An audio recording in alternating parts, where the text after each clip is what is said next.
بسم الله الرحمن الرحيم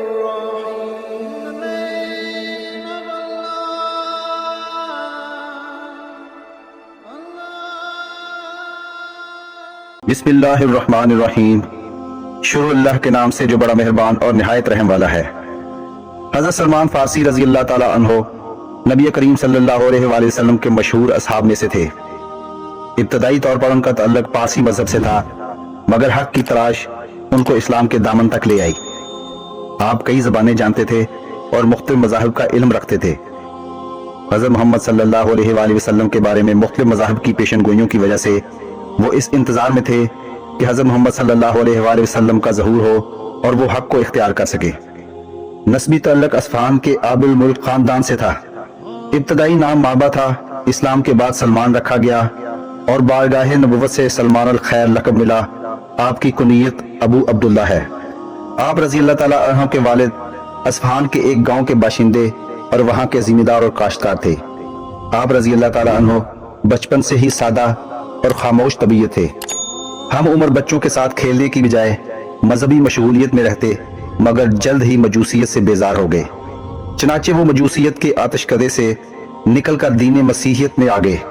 مختلف اساتذہ سے علم حاصل کیا۔ اموریہ میں جس استاد کے پاس زیر تربیت تھے، جب اس کا آخری وقت آیا تو حضرت سلمان رضی اللہ تعالیٰ عنہ نے اس سے آئندہ کے متعلق مشورہ طلب کیا۔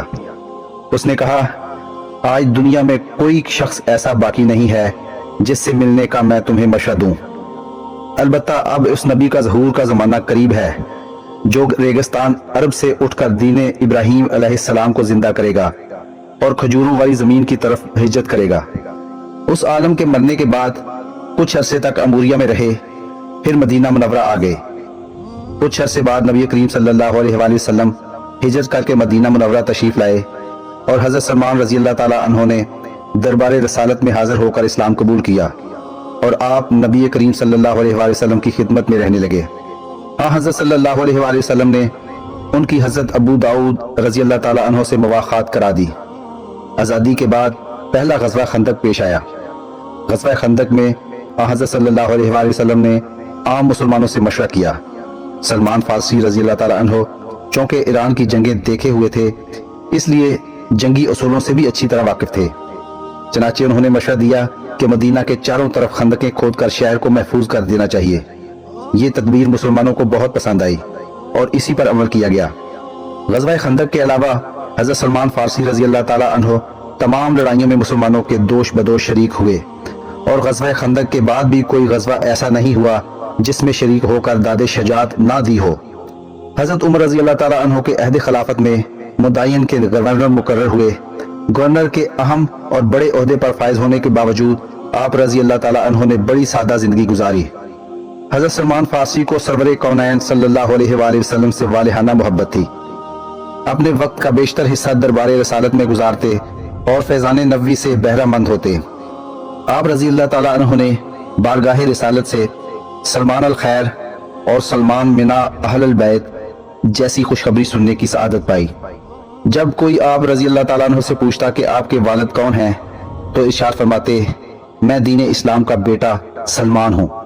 حضرت علی رضی اللہ تعالیٰ عنہ سے آپ کے علم کے متعلق پوچھا گیا تو فرمایا، ان کو اول اور آخر سب کا علم تھا اور علم کا بحر ذخار تھے، وہ ہمارے اہل بیت میں سے تھے۔